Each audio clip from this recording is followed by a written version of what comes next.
In the 250 years after the Babylonian king Hammurabi died in 1750 BCE, the Near East changed a great deal. And by 1500 BCE, new peoples, speaking languages called Hittite, Hurrian, and Kassite, were playing important roles. There were big new imperial kingdoms and capital cities. Yet the whole region was also coming out of a mysterious dark age, about 100 years long, when it appears few records were kept. This dark age is fascinating, an era that leaves us with more questions than answers. What we know is that the lands that dominated the Near East at the end of this era inherited many traditions of the Old Babylonian period, while also making a lot of changes. Let's look at the Kassites first. They were immigrants who were mentioned periodically through 5 generations and 150 years of Hammurabi's successors. We can't be sure where the Kassites came from. Some scholars think they came from the mountains northeast of Mesopotamia, though that's debated. But a dynasty of Kassite kings took control in southern Mesopotamia and had a remarkably successful regime that lasted centuries. Still, the Kassites are puzzling. Their language is unlike any other Mesopotamian tongue, at least what we know of it. They didn't write down their language, so we can't tell much about it. Kassite scribes learned the cuneiform writing system in Mesopotamian schools and used it to write the local Akkadian and Sumerian languages rather than their own Kassite. The only things that seem to have been written in their own language were personal names and gods' names. A lot of their names end in the sound ash. The names of some of their kings show this: Abiratash, Burnaburiash, Gandash, Karahardash, Kashtiliash, and the list goes on. These names are distinctive and clearly not native to Mesopotamia. Then there were the Hittites. They lived in what is now Turkey, ancient Anatolia, and they were the inheritors of the Anatolian civilization that had existed for hundreds of years in that region. The Hittites' ancestors had traded with the Assyrians of northern Mesopotamia for textiles and tin, providing silver in exchange. Hittite was one of the Indo-European family of languages, so it's related to English, German, French, Latin, and so on, as well as to some Indian languages like Sanskrit. Hittite was the earliest Indo-European language to be written down, but people must have been speaking related Indo-European languages for thousands of years before the beginning of writing. The Hittites adopted the cuneiform writing system late in the Old Babylonian period, around maybe 1650 BCE, and unlike the Kassites, they did use it to write their own language. A third new powerful group of people spoke Hurrian, which wasn't Semitic or Indo-European and wasn't related to Sumerian either. In other words, like Kassite, Hurrian wasn't related to the dominant languages of Mesopotamia, but it had been spoken in northern Syria for centuries. Hittites, Hurrians, and Kassites are all mentioned in texts from the later years of Hammurabi's dynasty, though they weren't playing major roles just yet. Hammurabi had built an empire that extended north beyond what is now the border between Iraq and Syria. The kingdom of Mari in the eastern part of Syria seems to have marked the northern limit of this empire. And Hammurabi's successors struggled to maintain it. While dealing with rebellions, Hammurabi's son lost a lot of land to the south of Babylon. But he was victorious against a Kassite incursion. When he chose the name for his 9th year on the throne, he commemorated this victory. Still, during the years leading up to 1595 BCE, the Babylonian Empire shrank considerably. After the end of Hammurabi's empire, we're confronted with something of a mystery.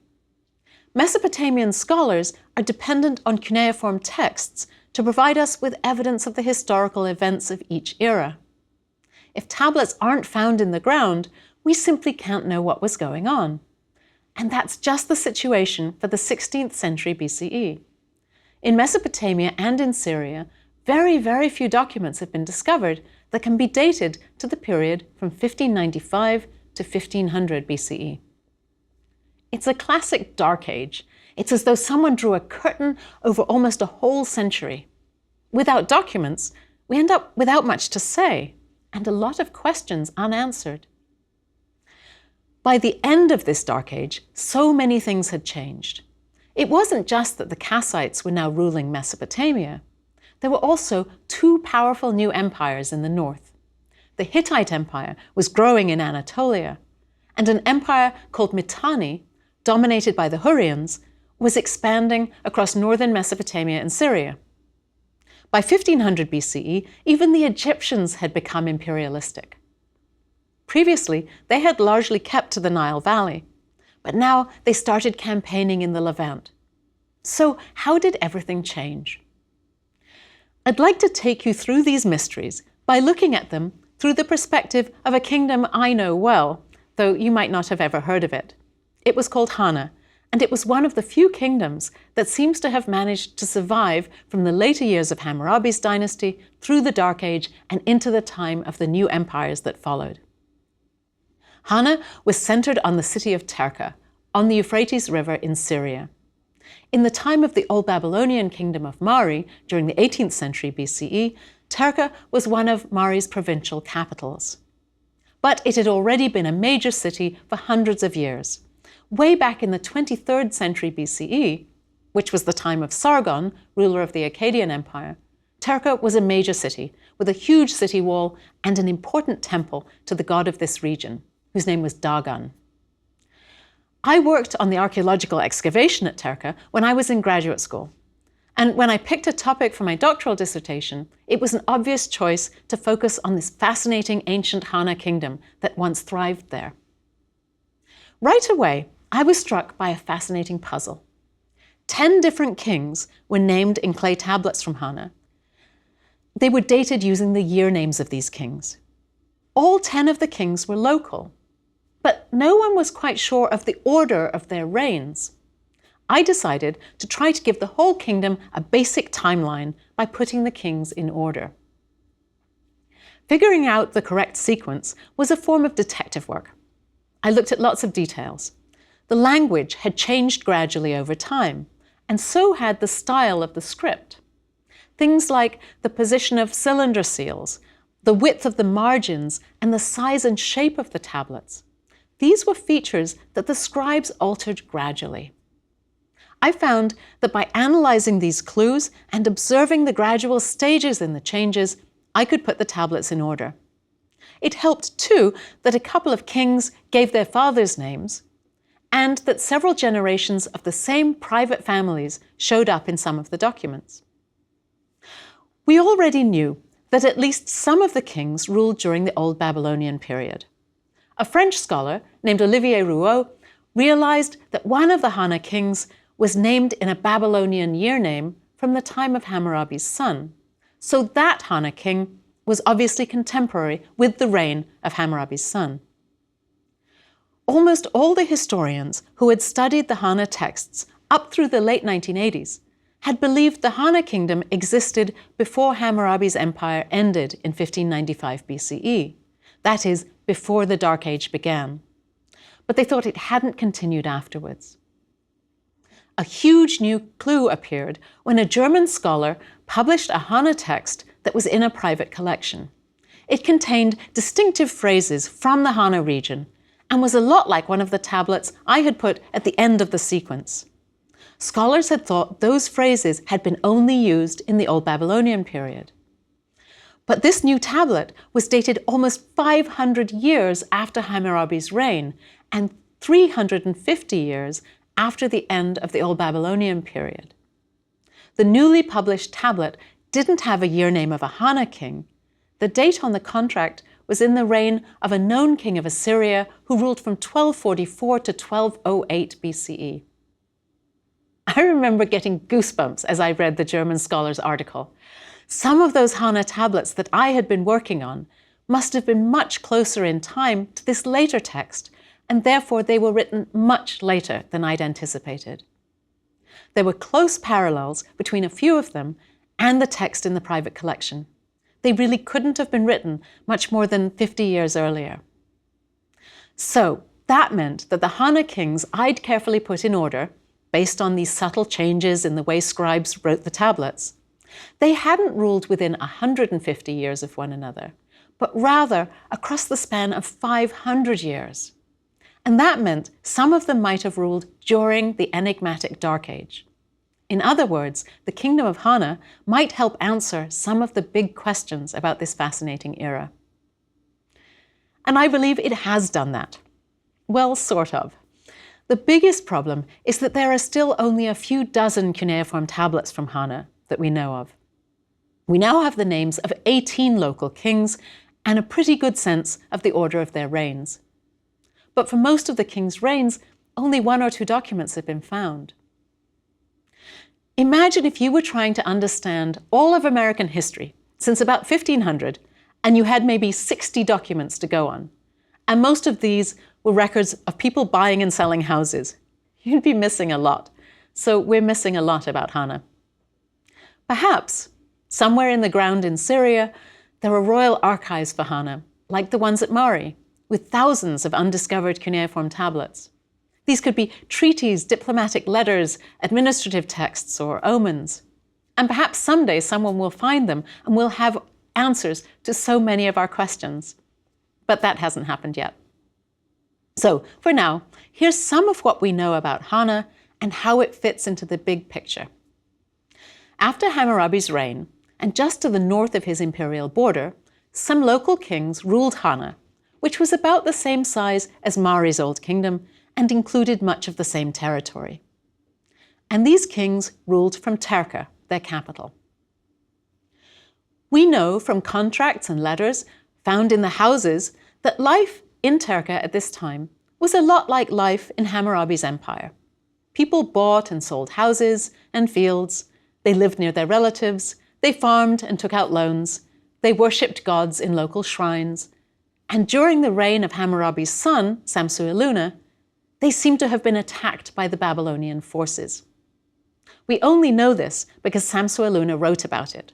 There's no evidence for the attack in Terka itself. Maybe his victory was short-lived.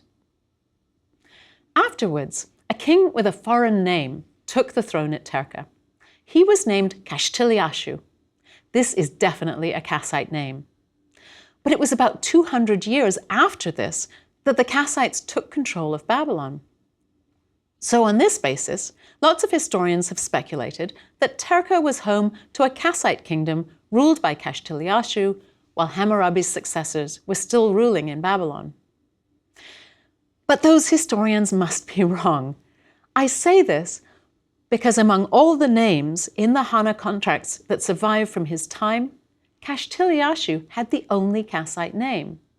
Everyone else had Amorite and Akkadian names. If this had been a Kassite kingdom, you'd expect at least some other Kassite people to have lived there besides the king. My guess is that he was a local king who admired the Kassites and took the name of one of their war leaders. After all, the Kassites had recently been giving trouble to the king of Babylon, and the people of Hana probably supported them, since they also fought against Babylon. By 1650 BCE, just a few decades after the reign of Kashtiliashu, there was a new threat on the horizon. Maybe the people of Hana were aware of it. Traveling north up the Euphrates from Terka, you'd come to the kingdom of Yamhad, with its capital city of Aleppo in Syria. Quite suddenly, it seems, around 1630 BCE, Aleppo was attacked from the north by a Hittite king and his troops. Yamhad was able to repulse the attacks, but the people there would no doubt have worried, would the Hittites come back? The Hittites seem not to have been a concern to the people of Mesopotamia before, but this Hittite king was more aggressive than previous kings had been. He'd already brought a lot of the Anatolian plateau under his control, and now he was eyeing the rich Mesopotamian kingdoms. The next Hittite king tried again to conquer Aleppo, and, unlike his father, he was successful. A later inscription described it this way: he went to the city of Aleppo, destroyed Aleppo, and brought Aleppo's deportees and its goods to Hattusa. That was the Hittite capital. This must have been a terrifying time for the Mesopotamians and the Syrians. They were familiar with one another's kingdoms.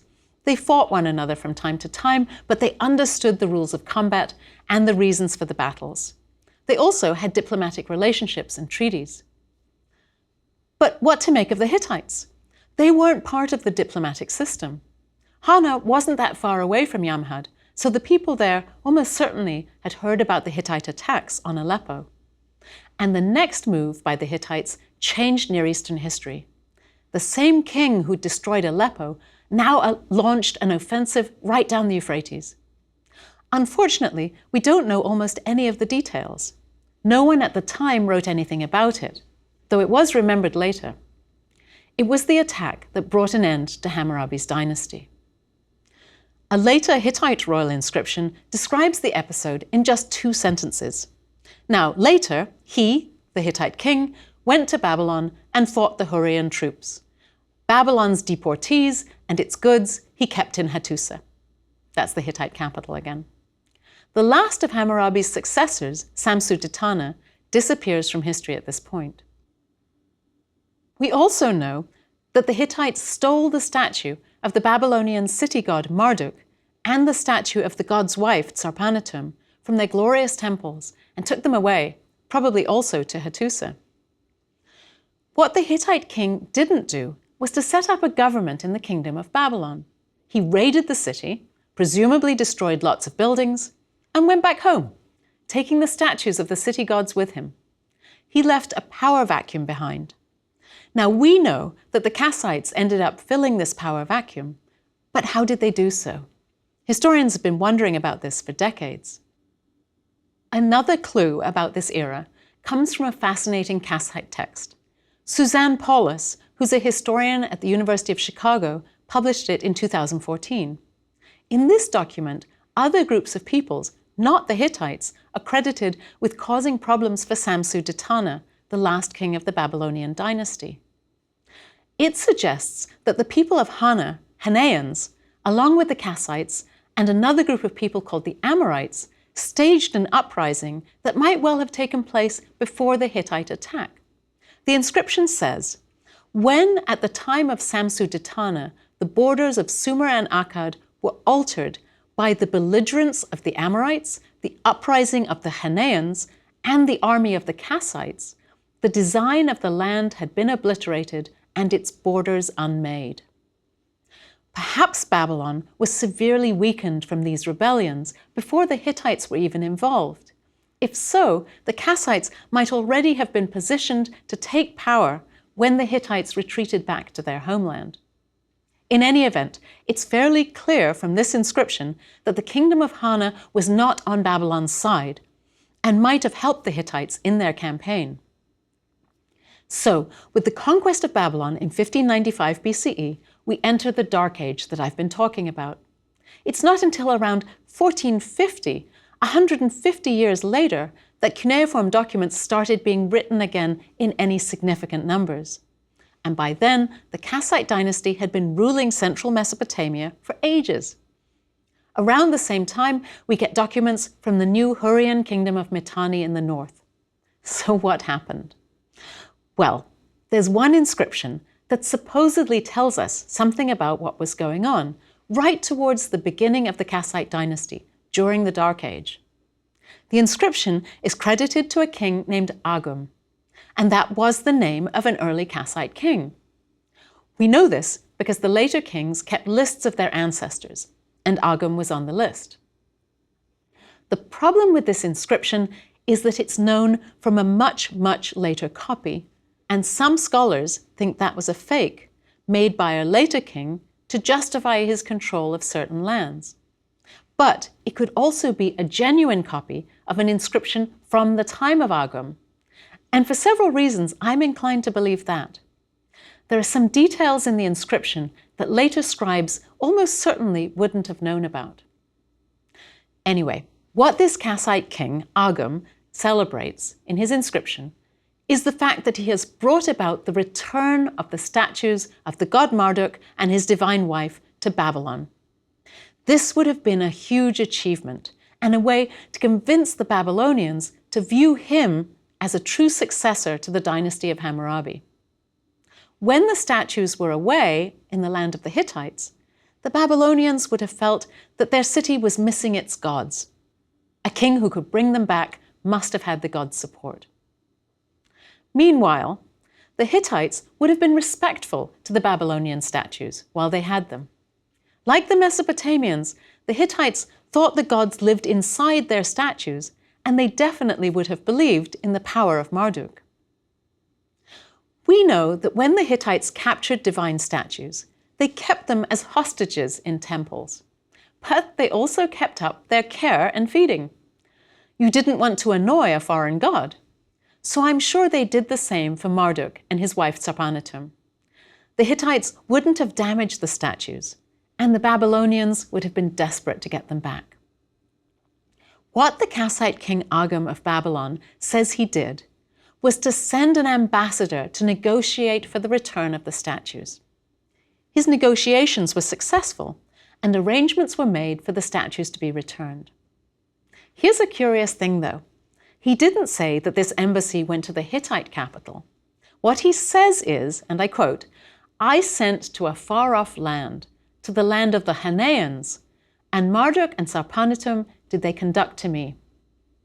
So the statues came back not from the land of the Hittites, but from the land of the Hanaans, Hana. Unfortunately, we don't know which of the Hana kings was involved in these negotiations. But the inscription seems to confirm the idea that Hana continued to thrive during the Dark Age, since Agum lived during that time. One striking thing about this episode is that the Kassite king Agum used long-distance diplomacy to get the statues back. And he probably initially had to negotiate with the Hittites. This is true even if, as he said, the statues ended up coming back from Hana, which was partway between the Hittite capital and Babylon. The Hittites hadn't been part of the diplomatic network up to this point, but afterward they took to diplomacy in a big way. The Hittites adopted all the diplomatic techniques that the Mesopotamians and Syrians had developed over hundreds of years. They used messengers, treaties, diplomatic letters, gifts, dynastic marriages, the whole thing. Maybe this interaction between the Hittites, the Kassite king Agum, and the Hana king, whoever he was at the time, was the impetus that brought the Hittites into the Near Eastern diplomatic world. Their negotiation over the divine statues was a precursor to the next great era, which would come to be dominated by diplomacy rather than warfare. But that was still decades off in the future. Still hidden in the darkness of the Dark Age are the beginnings of another great new power, the kingdom of Mitanni. Mitanni dominated northern Mesopotamia for about 150 years, starting around 1500 BCE. It had a largely Hurrian-speaking population. By the end of the Dark Age, Mitanni was a powerful empire, ruling an area that eventually stretched about 500 miles from east to west, from the eastern edge of northern Iraq across much of Syria to what is now southeast Turkey. We don't know how it began. One problem in the study of Mitanni is that its capital city hasn't been excavated yet, though scholars are pretty sure where it was located. We have only a few documents that name the Mitannian kings, and as in the case of Hana, the sequence and dates of the kings aren't understood properly yet. It's just possible that Hana will again help with this puzzle. A handful of contracts found in Terka include references to kings who have similar names to the early kings of Mitanni. Does this mean that these are the earliest known Mitannian texts? Possibly not. The documents don't mention the land of Mitanni. The land around the city of Terka seems still to have been called Hana.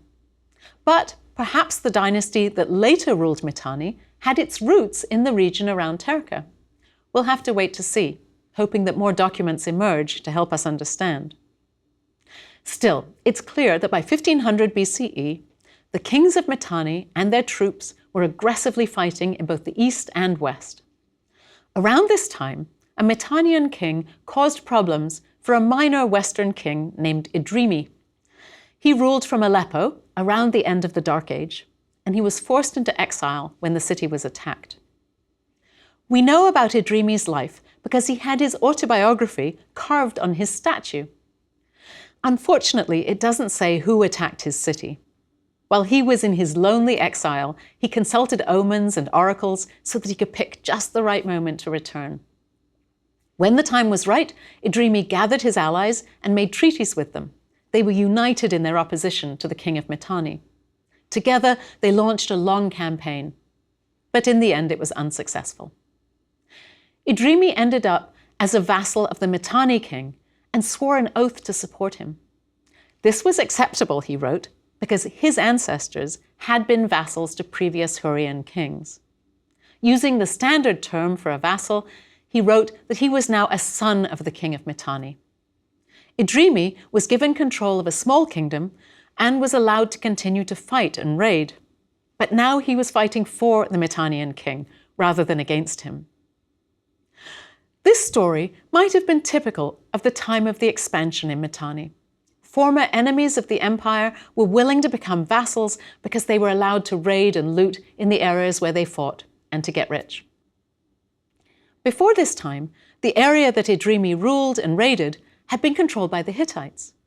The Hittites were now in a weak position and had lost quite a bit of land to Mitanni, though they would soon gain strength again, soon enough.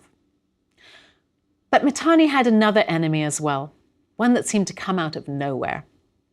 In 1504 BCE, according to records from Egypt, Egyptian troops charged into Mitanni, fighting all the way to the Euphrates. Egyptian forces had never made it this far north before. So by 1500 BCE, there were four major powers in the Near East: the Hittites, Egyptians, Mitannians, and Kassite Babylonians. And three of them had imperialistic aims. Only the Kassites seem to have been uninterested in expanding their kingdom. Worse yet, the Hittites, Mitannians, and Egyptians all wanted to control the same coastal area of western Syria. They all had strong armies and powerful kings. So where was Hana in all of this? We don't know yet. It might have been a vassal state of Mitanni, or perhaps a vassal of Babylon. Or maybe it was hanging on as an independent power. Hana had survived through the Dark Age, but it never again seems to have played an important role in international affairs. I hope that at some point more documents from Hana will be found and will help clarify this fascinating and puzzling era.